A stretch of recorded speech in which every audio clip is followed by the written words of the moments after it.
बिस्मिल्लाहिर्रहमानिर्रहीम। अब्बा हर साल गांव से एक नई मुलाजमा ले आते। कुछ वक्त बाद वो मुलाजमा गायब हो जाती तो अब्बा कहते कि किसी के साथ भाग गई है। पर उसके बाद अब्बा के पास बहुत सारे पैसे होते। इस बार हमें अब्बा दूसरे शहर लेकर आ गए और अपना नाम बदल लिया और सख्ती से कहा कि कोई गांव नहीं जाएगा। मैं यूनिवर्सिटी वालों के साथ घूमने गई तो हमारे गांव ही चले गए। जो ही गांव वालों ने मुझे देखा तो कयामत टूट पड़ी, क्योंकि मेरे अब्बा के शर्मनाक जुर्म के बदले उन्होंने मुझे सड़क पर। उन दिनों हमारा घर मैदान जंग का समा पेश कर रहा था। अम्मी सारा दिन अब्बू पर लफ्जों की बमबारी करती रहती थी और वो भी तंज के तीर चलाने का कोई मौका हाथ से जाने नहीं देते थे। वजह थी बढ़ती हुई महंगाई और अब्बू की बहुत कम आमदनी। आजकल तो हालात ऐसे हो गए थे कि एक वक्त की रोटी खाकर इस बात की उम्मीद भी नहीं होती थी कि दोबारा खाना मिलेगा भी या नहीं। मुझे तो यही डर था कि इन हालात के पेश नज़र कहीं अब्बू मुझे कॉलेज छोड़ने का ही मशवरा न दे दें। परेशानी थी कि बढ़ती ही चली जा रही थी। अब्बू को भी समझ आ गया था कि मजीद ऐसे गुजारा नहीं होने वाला। वो कहने लगे कि मैं अपने गांव जाऊंगा और वहां अपने किसी दोस्त से कर्ज पकड़ कर लाऊंगा। चलो कुछ वक्त तो सुकून से गुजरेगा। अम्मी ने अब्बू की तायद कर दी थी कि भूखो अफलास में दिन रात काटने की निस्बत किसी से कर्ज लेना एक बेहतर ऑप्शन था। अगले ही दिन अब्बू गांव के सफर पर रवाना हो गए थे। अम्मी ने हमसे कहा था कि दुआ करो कि तुम्हारे अब्बू को कर्ज मिल भी जाए, ये ना हो कि ये उम्मीद भी हाथ से छिन जाए। मुझे बस अपनी तालीम की बहुत फिक्र थी, इसीलिए मैं उठते बैठते दुआ करने लगी थी। खैर 2 दिन बाद जब अब्बू वापस घर लौटे तो ये देखकर मैं और अम्मी दोनों ही सकते में आ गई थी कि उनके साथ एक बहुत ही खूबसूरत सी लड़की मौजूद थी, जिसकी उम्र लगभग मेरी ही जितनी थी। अम्मी ने लिहाज मुरव्वत को साइड पर किया और गुस्से से बोली, जमील, घर में तो पहले ही फाके हैं, तुम एक और खाने वाली को लेकर आ गए हो। अपनी औलाद तो भूखा अफलास में गुजर बसर कर रही है, अब ये बताओ कि इस लड़की को कहां से खिलाओगे। अम्मी के दिमाग में अभी तक सिर्फ खाने की ही टेंशन चल रही थी, जबकि मेरा दिमाग बहुत तेज दौड़ रहा था। मैं ये सोच रही थी कि यह जवान और हसीन लड़की है कौन, कहीं अब्बू ने दूसरी शादी तो नहीं कर ली। मैं यही सब कुछ सोच रही थी तब अब्बू कहने लगे, नसरीन, ये लड़की हमारे मज़ारों की बेटी है। इसके वालिदैन का इंतकाल हो गया था, ये बेयार और मददगार रह गई थी, इसीलिए मैं इसे तुम्हारे पास ले आया हूं ताकि ये कामकाज में तुम्हारा हाथ बटाती रहे। हमारी नीलम तो वैसे ही कॉलेज जाती है और उससे छोटी बुशरा स्कूल। तुम अकेली हांडी रोटी करती हो तो मुझे बहुत अफसोस होता है। अम्मी बोली, तुम भी कमाल कर रहे हो। अब तो वो जमाना आने वाला है कि मुझे और मेरी बच्चियों को खुद दूसरों के घरों में बर्तन मांजने के लिए जाना पड़ेगा, और तुम हमारे लिए ही काम वाली लड़की ले आए हो। अब्बू बोले, नसरीन, तुम हमेशा ही ऐसी मायूसी वाली बातें क्यों करती रहती हो। कुछ ही दिनों में मेरा दोस्त मुझे कर्ज दे जाएगा। दरअसल उसने अपनी गंदुम की फसल अभी बेची नहीं है, जब बेच देगा तो मुझे पैसे पकड़ा कर जाएगा। तब तक हम किसी न किसी तरह गुजारा कर लेंगे।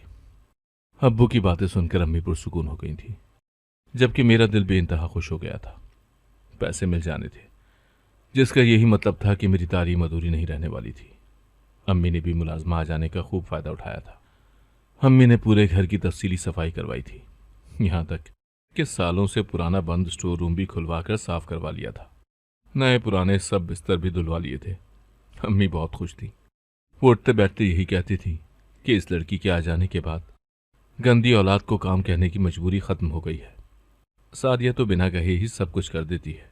कुछ ही दिन गुजरे थे कि एक दिन अम्मी मेरे कमरे में आई और कहने लगी, सादिया तुम्हारे पास है। मैंने नफी में सर हिला दिया और बोली, उसका भला यहां क्या काम। अम्मी के चेहरे पर फिक्र ही फिक्र थी। वो खुद कलामी के अंदाज में बोली, अच्छा, अगर वो यहां भी नहीं है तो कहां जा सकती है। मैं बोली, अम्मी हुआ क्या है। अम्मी कहने लगी, मैंने सारा घर छान मारा है मगर सादिया कहीं भी नजर नहीं आ रही। तुमने तो उसको कहीं नहीं भेजा है।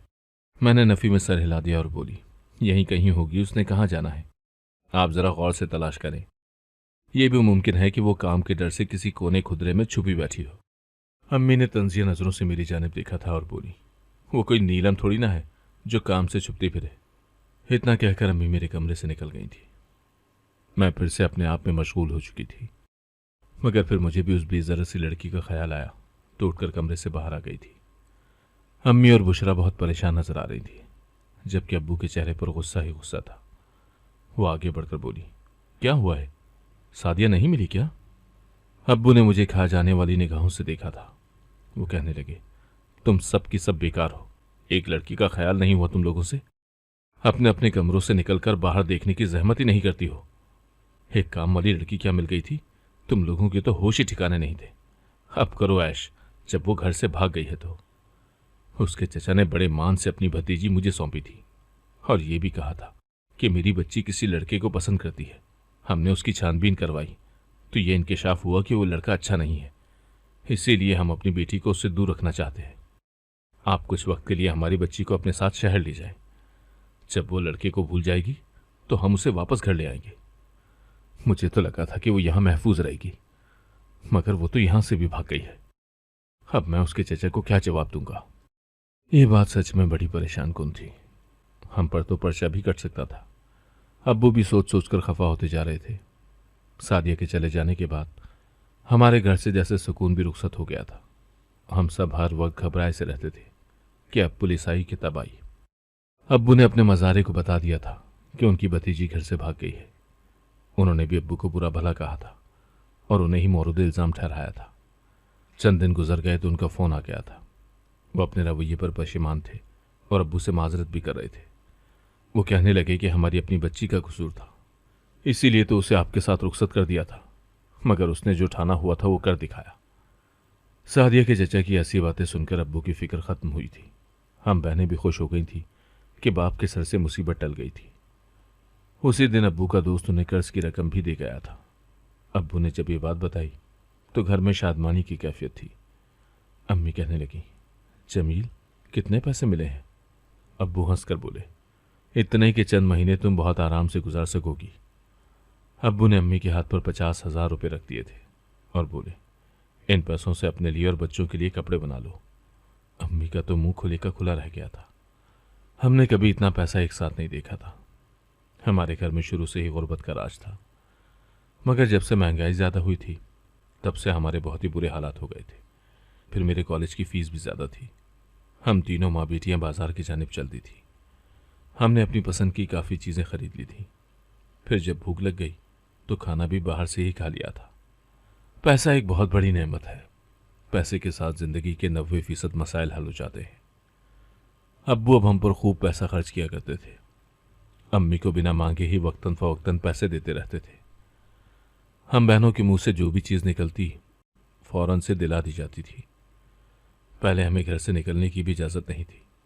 अब तो अम्मी सहेलियों के घर भी जाने की इजाज़त दे दिया करती थी। आज शाम मेरी सहेली उरूज की सालगिरह थी। वो बहुत ही अमीर और खाते पीते लोग थे। उसने कॉलेज की सभी दोस्तों को अपने घर पर मदऊ किया हुआ था। मैंने अम्मी से कहा कि मैं भी अपनी दोस्त की बर्थडे पार्टी में जाना चाहती हूँ। अम्मी ने फौरन से हामी भर ली थी। वो कहने लगी, ठीक है, तुम चली जाओ। अम्मी ने ना सिर्फ मुझे जाने की इजाज़त दी थी बल्कि अब्बू से तोहफे के लिए पैसे भी दिला दिए थे। मुझे तो अपनी ज़िंदगी की इस काया पलट की समझ ही नहीं आ रही थी। ये दिन हमारी ज़िंदगी के सबसे बेहतरीन दिन थे। कहने को तो हम जद्दी पुश्ती रईस थे। मेरे दादा गांव के नामवर लोगों में शामिल थे। काफ़ी ज़मीनें थी हमारे पास। फिर यूँ हुआ कि अब्बू की शादी अम्मी से हो गई थी और वो तरक्की पसंद औरत थी। वो गांव की फ़िज़ा से निकल जाना चाहती थी। उन्हें अपनी बेटियों का मुस्तकबिल बनाना था। इसीलिए अब्बू को उस बात पर राज़ी करने में वो कामयाब हो चुकी थी कि गांव की ज़मीनें वगैरह बेचकर हम शहर शिफ्ट हो जाते हैं। जब वो लोग शहर आए तो उनके पास बहुत सा पैसा था। उन्होंने बहुत अच्छा वक्त एक साथ गुजारा था, मगर चूंकि हम दोनों बहनें अभी बहुत छोटी सी थीं, इसीलिए हमें ये याद ही नहीं कि हम पर कभी अच्छा वक्त भी गुजरा है। खैर, मैं शाम में खूब महंगा सा तोहफा लेकर अपने दोस्त के घर पहुंच चुकी थी। उसने अपने सभी दोस्तों और हम उम्र कज़न्स को बुला रखा था। मैं एक कुर्सी पर बैठी खुद को अमीर जाहिर करने की कोशिश कर रही थी। तभी अचानक से एक लड़का मेरी टेबल के पास आकर खड़ा हो गया। वो कहने लगा, मैं इस खाली कुर्सी पर बैठ सकता हूँ क्या? मुझे समझ ही नहीं आया कि मुझे क्या करना चाहिए। इजाज़त दे दूं कि ठीक है, या ये कह दूं कि इधर ना बैठो। मगर मैं ऐसा कहने से डर रही थी कि कहीं उसे मेरी क्लास का इल्म ही ना हो जाए कि मैं किस किस्म के घराने से ताल्लुक़ रखती हूँ। मैंने बस सर हिला दिया तो वो लड़का मेरे रूबरू आकर बैठ गया था। वो कहने लगा, मेरा नाम वक़ार है, मैं उरूज का कज़न हूँ। आप जब से पार्टी में आई हैं, मैं चाहकर भी अपनी नज़रें आप पर से हटा नहीं सका। मैंने खुद को रोकने की बड़ी कोशिश की, मगर आपके हुस्न के आगे बेबस हो गया हूँ, इसीलिए आपसे बात करने आ गया। आपको बुरा तो नहीं लगा ना? मैंने जिंदगी में पहले कभी इस किस्म की बातें ही नहीं सुनी थी, इसीलिए आज दिल की धड़कन बहुत तेज हो गई थी। वकार मुझसे बातें करता रहा था और मैं बस सर हिलाती जा रही थी। फिर घर वापसी का वक्त हुआ तो रोज ही मुझे अपने कजन वकार के साथ घर छोड़ने आई थी। ये शाम मेरी जिंदगी की सबसे बेहतरीन शाम थी। मुझे नए जज्बात मिले थे।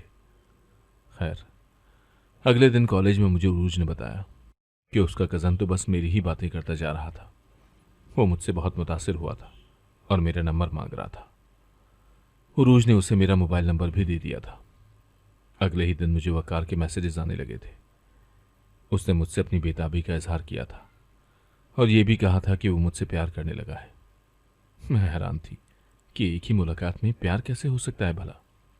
खैर, जो भी था, मुझे ये सब बहुत अच्छा लग रहा था। मैं भी वकार के साथ बातें करने लगी थी। उसने मुझे बताया कि वो शहर की सबसे बड़ी और मशहूर यूनिवर्सिटी में पढ़ता है।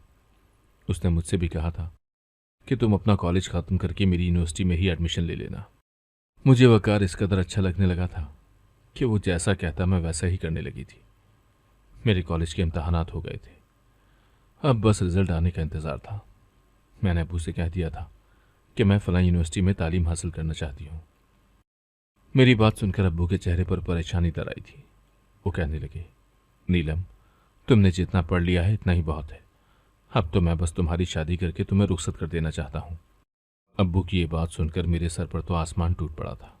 मैं बोली, दुनिया इधर की उधर हो जाए, मैं तो यूनिवर्सिटी में तालीम हासिल किए बिना शादी करूंगी ही नहीं। मैंने ऐसा इसलिए कहा था क्योंकि अभी तक मुझे वकार ने शादी की कोई ऑफर नहीं की थी। उसने एक दो बार बातों ही बातों में मुझसे कहा था कि वो तालीम मुकम्मल करके ही जिंदगी में आगे बढ़ने का कोई फैसला करेगा। अब्बू मेरी बात सुनकर चुप कर गए थे। उधर वकार मुझसे मिलने की जिद कर रहा था, मगर अभी मैं हिचकिचा रही थी। मुझे समझ नहीं आता था कि क्या इस तरह मिलना मुनासिब रहेगा, क्योंकि अम्मी ने सारी जिंदगी हम पर बहुत सख्ती की थी। उन्होंने सही और गलत को हमारे जहनों में फीड कर दिया था। अब ये और बात है कि अम्मी पैसे की चकाचौंध जिंदगी में इस कदर खो चुकी थी कि उन्होंने हमें रोकना टोकना भी छोड़ दिया था। खैर, मैं इसी शशोपंज में मुब्तला थी कि आया मुझे वकार की बात मान लेनी चाहिए या उसे टाल देना चाहिए। उन्हीं दिनों अब्बू कहने लगे कि मैं चंद रोज के लिए गांव जाना चाहता हूँ। मुझे गांव की फिजा बहुत याद आती है। मैं शहरी जिंदगी से बेजार हो चुका हूँ। एक हफ्ता रहूंगा और फिर लौट आऊंगा। अब्बू चले गए थे तो पीछे से मैंने भी फैसला कर लिया था कि मैं वकार से मिलाऊंगी। न जाने अब्बू के जाने के बाद मुझे आज़ादी का एहसास क्यों हो रहा था। हालांकि उन्होंने तो हम पर कभी भी किसी किस्म की कोई रोक टोक नहीं की थी। वकार ने मुझे एक बहुत ही अच्छे से रेस्टोरेंट में खाना खिलाया था। फिर उसने मुझसे कहा कि आज का पूरा दिन तुम मेरे नाम कर दो। मैंने हामी भर ली थी। तो वो मुझसे कहने लगा कि मैं तन्हाई पसंद इंसान हूं। मुझे इस कदर शोरगुल में मिलना अच्छा नहीं लगता। मैं तुम्हें अपने दोस्त के फ्लैट में लेकर चलता हूं। वकार की बात सुनकर मेरे दिमाग में घंटियां बजने लगी थी। मैंने इनकार कर दिया तो वकार ने मेरी आंखों में आंखें डालकर कहा, मैं इस इनकार की वजह जानना चाहता हूं। मैं बोली, दरअसल मुझे घर जल्दी जाना है। अम्मी मेरे लिए फिक्रमंद हो रही होंगी। वकार बोला, मुझे सच सच बताओ, क्या तुम्हें मुझ पर भरोसा नहीं है? पहले तो तुम सारा दिन मेरे साथ गुजारने पर रजामंद थी और अचानक से तुम्हें याद आया कि तुम्हारी अम्मी परेशान होंगी। मैं चुप रही तो वकार कहने लगा, जिस रिश्ते में भरोसा ही ना हो उसे ख़त्म हो जाना चाहिए। आज मैं ये दोस्ती ख़त्म करता हूँ। वकार की बात सुनकर तो मैं अपने हवास में ही नहीं रही थी। ऐसा लग रहा था जैसे मुझे किसी ने आसमान से ज़मीन पर गिरा दिया हो। मेरी आंखों में आंसू आ गए थे। मैं बोली, वकार, ये तुम क्या कह रहे हो? इतनी सी बात पर रिश्ते ख़त्म नहीं किए जा सकते। वकार खामोशी रहा था। मुझे लगा था कि अगर आज वो ये सब ख़त्म करके चला गया तो मैं पागल हो जाऊंगी। मैंने वकार की आंखों में आंखें डालकर कहा, मुझे तुम पर खुद से ज़्यादा भरोसा है। मैं तुम्हारे साथ जाने को तैयार हूं। वकार खुश हो गया था और यूं हम दोनों उसके दोस्त के फ्लैट पर मौजूद थे। वकार ने मेरे लिए चाय बनाई थी। मुझे अपनी ज़िंदगी के बहुत गहरे राजों से वाकिफ़ किया था। वो कहने लगा कि हम दोनों हमेशा इतनी शोर वाली जगहों पर मिले हैं कि मैं तुम्हें अपनी हकीकी ज़ात तो दिखा ही नहीं पाया। मेरे वजूद पर बहुत से दाग हैं। मेरी अम्मी ने पैदाइश के 2 साल बाद ही अब्बू के दोस्त के साथ भागकर शादी कर ली थी। मुझे माँ का प्यार नहीं मिला। मैं बहुत तन्हा रहा हूँ। वकार मुझे अपने मुतालिक सब कुछ बताता जा रहा था। उसकी बातें सुनकर मुझे उससे मजीद मोहब्बत हो गई थी। मैंने खुद से अहद किया था कि मैं इस टूटे हुए शख्स को जोड़ने की भरपूर कोशिश करूंगी। खैर, वो दिन मेरी जिंदगी का यादगार तरीन दिन था। मैं वकार के साथ फ्लैट में जाने से इसलिए हिचकिचा रही थी क्योंकि मैंने बहुत सी अजीब अजीब सी बातें सुन रखी थी कि लड़के लड़कियों को धोखे से किसी दोस्त के घर ले जाते हैं और फिर उन्हें हमेशा हमेशा के लिए तबाह बर्बाद कर देते हैं। मगर मेरे साथ ऐसा कुछ भी नहीं हुआ था। वकार ने तो मेरा हाथ तक नहीं थामा था। मैंने शुक्र किया था कि मैं वकार के साथ वहां चली गई थी।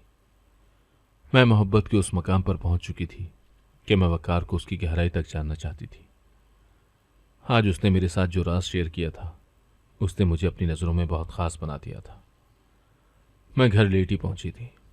मुझसे किसी ने यह भी नहीं पूछा था कि नीलम, तुम आज सारा दिन कहाँ रही हो। खैर, 3 दिनों बाद अब्बू गांव से वापस आ गए थे। हैरत की बात यह थी कि इस बार भी उनके साथ एक बहुत ही खूबसूरत सी लड़की मौजूद थी और ये लड़की तो मुझसे भी छोटी थी। अब्बू ने बताया कि वो ये लड़की काम के लिए लेकर आए हैं। अम्मी ये बात सुनकर खुश हो गई थी। वो कहने लगी कि गांव की लड़कियां बहुत तगड़ी होती हैं और घरदारी से मुकम्मल तौर पर वाकिफ होती हैं। ये लड़की देखने में तो काफ़ी मासूम सी थी, मगर अब्बू ने कह दिया था कि इस पर मुकम्मल नज़र रखने की ज़रूरत है, कहीं इसे भी शहर की हवा न लग जाए। अब्बू की बात सुनकर हम सब मोहतात हो गए थे। हम नहीं चाहते थे कि एक और काम वाली लड़की से हाथ धो बैठे, मगर हमारी सारी तदबीरें नाकाम हो गई थी। वो लड़की एक रात हमारे घर से भाग गई थी। न जाने वो कहाँ चली गई थी। जब हम सुबह सोकर उठे तो वो घर में मौजूद नहीं थी। अब्बू बहुत ज़्यादा परेशान थे कि अब क्या होगा, लेकिन अब की बार अम्मी काफ़ी गुस्से में दिखाई दे रही थी। वो कहने लगी कि तुम कैसी काम वालियाँ लेकर आते हो जो फौरन भाग जाती हैं। अब वो खुद हैरान थे कि न जाने वो गांव की अनपढ़ लड़कियां शहर में आकर इतनी तेजी कैसे दिखा देती हैं। न जाने वो शहर के रास्तों से कैसे वाकिफ हो जाती थी जो कुछ दिनों में हमारे घर से भाग जाया करती थी। इस लड़की के जाने का भी हमें बहुत अफसोस था, मगर कहते हैं ना, मुश्किल के साथ आसानी है। हमारे घर से एक लड़की भाग गई थी। हमें बहुत फिक्र थी कि आगे क्या होगा, मगर अल्लाह ने हमें आसानी अता कर दी थी। उन्हीं दिनों अब्बू के किसी रिश्तेदार ने अब्बू को अच्छी खासी रकम ये कहकर दी थी कि मैंने ये पैसे तुम्हारे अब्बू से उधार लिए थे। सारी जिंदगी हम पर गुर्बत रही, इसलिए लौटा नहीं सके। अब मेरे बेटे कामयाब हो गए हैं तो मैं ये पैसे वापस करने आ गया हूँ। अब्बू ने मेरे सर पर हाथ रख दिया और बोले, नीलम, मैं तुम्हारी यूनिवर्सिटी वाली बात सुनकर परेशान हो गया था कि मेरे पास तो पैसे ही नहीं थे, फिर तुम्हें आगे कैसे पढ़ा सकता था। तुम बहुत नसीबों वाली हो मेरी बेटी। देखो, तुम्हारे हिस्से का रिस्क खुद चलकर हमारे घर के दरवाजे तक आ गया है। अब्बू की बात सुनकर मैं मुतमईन हो गई थी। मैंने ये खुशखबरी वकार को भी सुना दी थी। वो बहुत खुश हो गया था। और फिर वो दिन भी आ गया जब मैंने यूनिवर्सिटी ज्वाइन कर ली थी। अब मेरा और वकार का सारा वक्त एक दूसरे के साथ ही गुजरता था। जब कभी कभार वो बहुत उदास हो जाता तो मुझे यूनिवर्सिटी से अपने दोस्त के फ्लैट पर ले जाता था। फिर वो मुझे अपने बचपन के ट्रॉमा के मुतालिक बताता था और मैं उसको हौसला देती रहती थी। एक बहुत ही खूबसूरत दिन में वकार ने मुझसे अपनी मोहब्बत का इजहार कर दिया था। उसने मुझसे कहा कि मेरी ज़िंदगी में बहुत सी लड़कियां आई और गई हैं, मगर कोई भी मेरे दिल में वो मुकाम हासिल करने में नाकाम रही जो तुम्हारा है। मैं तो खुद को आसमानों में उड़ता हुआ महसूस कर रही थी। मुझे लगा था कि अब जिंदगी में रावी चैन ही चैन लिखेगा, मगर मुझे कहाँ इल्म था कि जिंदगी पलटा खाने वाली है, मुझे पाताल की गहराइयों में फेंकने वाली है। हुआ कुछ यूं कि अब वो एक बार फिर से गांव जाकर हमारे लिए काम वाली ढूंढ लाए थे, मगर कुछ ही रोज के बाद वो भी घर से भाग गई थी। अब तो गांव वाले अब्बू के मुंह तक आने लगे थे। वो अब्बू से अपनी लड़कियों का तकाजा कर रहे थे। अब्बू बेचारे अब उनको कहाँ से ढूंढते। अब्बू ने फैसला कर लिया था कि हम शहरी बदलेंगे और हमें भी सख्ती से मना कर दिया था कि कोई भी हमारे आबाई गांव नहीं जाएगा। मुझे वैसे भी गांव में कोई दिलचस्पी नहीं थी। असल बात यह थी कि मैं ये शहर छोड़कर नहीं जाना चाहती थी। यहाँ पर मेरी यूनिवर्सिटी थी और सबसे बढ़कर यहाँ वकार था। मैंने अपनी पढ़ाई वाला मसला अब्बू के सामने रखा तो वो कहने लगे कि ये शहर छोड़कर जाना हमारे लिए नागुज़ीर हो गया है। अब तुम नहीं जाना चाहती तो कुछ दिनों के लिए हॉस्टल में शिफ्ट हो जाओ। जब हालात ठीक होंगे तो हम वापस आ जाएंगे। मुझे ये मशवरा अच्छा लगा था। वकार भी इस बात से मुतमईन था कि मैं अपने वालिदैन के साथ नहीं जा रही। अम्मी और अब्बू बुशरा के साथ दूसरे शहर चले गए थे।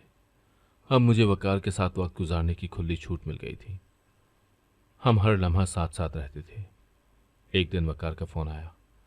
उसने मुझे बताया कि मेरी जहनी हालत ठीक नहीं है, तुम जल्दी से मेरे पास पहुंचो, मुझे तुम्हारी ज़रूरत है। मैं मान गई थी। मैं फ्लैट पर पहुंची तो वकार बुरी तरह से रो रहा था।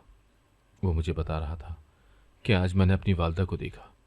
वो अपने दूसरे बच्चों के साथ बहुत खुश थी। उन्हें तो मैं याद भी नहीं। मैंने वकार का हौसला बढ़ाया था, उसकी दिलजोई करने की कोशिश की थी। वो पुरसुकून हो गया तो उठकर मेरे लिए चाय बनाने चला गया था। हम दोनों ने मिलकर चाय पी और फिर मैं गहरी नींद सो गई। न जाने कैसे जब मैं सोकर उठी तो पता चला कि मैं तो अपना सब कुछ खो चुकी हूं। मैं फूट फूट कर रोने लगी थी। वकार के मुंह पर थप्पड़ दे मारा और उसे इल्जाम दिया कि उसने मेरी जिंदगी तबाह कर दी है। वकार ने मेरे सामने हाथ जोड़ दिए थे। वो कहने लगा कि मुझे माफ कर दो। मैं उस वक्त बहुत जहनी अजियत से गुजर रहा था। फिर वकार कहने लगा कि हम दोनों ने वैसे भी शादी कर ही लेनी है, इसलिए इस वाकई को भूल जाओ। मैं वकार से मोहब्बत करती थी, इसलिए उसकी बात मान ली थी। उन्हीं दिनों यूनिवर्सिटी वालों ने एक ट्रिप अरेंज किया था। वो किसी गांव में हमें लेकर जाना चाहते थे। मुझे गांव जाने में कोई दिलचस्पी नहीं थी। मुझे तो वकार ने मजबूर किया था। वो कहने लगा कि मैं कभी गांव नहीं गया, हम इकट्ठे जाएंगे तो बहुत मजा आएगा। मैंने वकार की बात मान ली और हम गांव के सफर पर रवाना हो चुके थे। मुझे क्या इल्म था कि हम उस गांव में चले जाएंगे जो हमारा आबाई गांव था। मैंने सब कुछ पहचान लिया था और खौफजदा भी हो चुकी थी। मुझे भी एक औरत ने पहचान लिया था। वो कहने लगी, तुम जमील की बेटी हो ना? मैं घबरा गई थी। वो औरत मेरा जवाब सुने बगैर ही चली गई थी और फिर देखते ही देखते वो औरत गांव वालों को लेकर आई थी। गांव का सरपंच भी वहीं आ गया था। मेरे यूनिवर्सिटी फेलोज के सामने क्या तमाशा बन चुका था। गांव की सड़क पर ही सरपंच बोला कि जमील इस गांव की 3 बच्चियों को यहां से लेकर गया है कि वो उन्हें शहर में मुलाजमत दिलवाएगा, मगर कुछ ही दिनों बाद आकर कह देता है कि लड़कियां तो घर से भाग गई हैं। ये बात हमारे लिए नाकाबिले बर्दाश्त थी। हमने पुलिस को बीच में डाला तो पता चला कि वो तो हमारे गांव की बच्चियों को पैसों के एवज बेच रहा है। पुलिस ने उसको गिरफ्तार करने के लिए छापा मारा तो पता चला कि वो तो फरार हो चुका है। अब हम तुम्हें तब तक नहीं छोड़ेंगे जब तक तुम्हारा बाप खुद को पुलिस के हवाले नहीं कर देता। गांव के सरपंच ने इशारा किया तो गांव की 2 मोटी मोटी औरतें मुझे खींचती हुई हवेली में ले गई थी और मुझे एक अंधेरे से कमरे में बंद कर दिया गया था। मैं तो सकते की हालत में थी कि ये सब क्या हो गया है। एक ही वक्त में मुझ पर गम के पहाड़ टूट पड़े थे। मेरा बाप क्या सच में इतना बुरा शख्स था? वो पैसों के एवज दूसरे की बच्चियों को फरोख्त कर रहा था। फिर मैं अपने दोस्तों के सामने भी तो बेइज्जत हो गई थी। वकार के सामने मेरी इज्जत खाक में मिल गई थी। चंद रोज मैं ऐसे ही बंद रही थी। मुझसे मेरे वालिद का ठिकाना पूछा गया तो मैंने बता दिया था, क्योंकि मैं एक मुजरिम का साथ नहीं देना चाहती थी। पुलिस ने छापा मारकर अब्बू को गिरफ्तार कर लिया था। अब्बू ने इंकशाफ किया था कि उन्होंने 3 लड़कियों को कोठे पर फरोख्त कर दिया। ये तो शुक्र था कि उन्हें बाजियाब करवा लिया गया। मुझे भी गांव के सरपंच ने छोड़ दिया था। मैं वापस घर आ गई थी। वकार ने मुझसे मुंह मोड़ लिया था। वो कहने लगा कि तुम मेरे लिए बेकार हो गई हो, जाओ यहां से। मैं उसके कदमों में गिर गई और बोली कि मेरे बाप ने जो कुछ किया उसमें मेरा कोई कसूर नहीं था, तुम मुझे सजा मत दो। वकार कहने लगा, दरअसल मुझे तुमसे कभी मोहब्बत थी ही नहीं। मैं तो तुम्हारे साथ वक्त गुजारी कर रहा था। मेरी एक हैप्पी फैमिली है। मैंने तुम्हारे साथ झूठ बोले थे क्योंकि मैं तुम्हारी हमदर्दी समेटकर तुम्हारा फायदा उठाना चाहता था। तुम्हारा बाप दूसरों की बेटियों की इज्जतें नीलाम कर रहा था। फिर बताओ भला तुम्हारे साथ कैसे कुछ बुरा ना होता। मैं चुपचाप वहां से लौट आई थी। इस वाकई को 7 बरस गुजर गए। अम्मी का इंतकाल हो गया है। अब्बू अभी तक जेल में है। मैं और बुशरा अब्बू के गुनाहों की सजा भुगत रहे हैं। हम दोनों बेयारो मददगार हैं। मेरी दरख्वास्त है कि जिन लोगों की अपनी बेटियां हैं वो कभी किसी के साथ बुरा ना करें, जुल्म न करें, क्योंकि जुल्म जालिम तक लौट कर जरूर आता है। अगर आपको आज की कहानी पसंद आई है तो वीडियो को जरूर लाइक कीजिएगा और अपने दोस्तों के साथ भी शेयर कीजिएगा। और हाँ, अगर आपने अभी तक हमारा चैनल सब्सक्राइब नहीं किया तो जरूर सब्सक्राइब करें। मिलते हैं कल एक नई और दिलचस्प कहानी के साथ। अल्लाह हाफिज।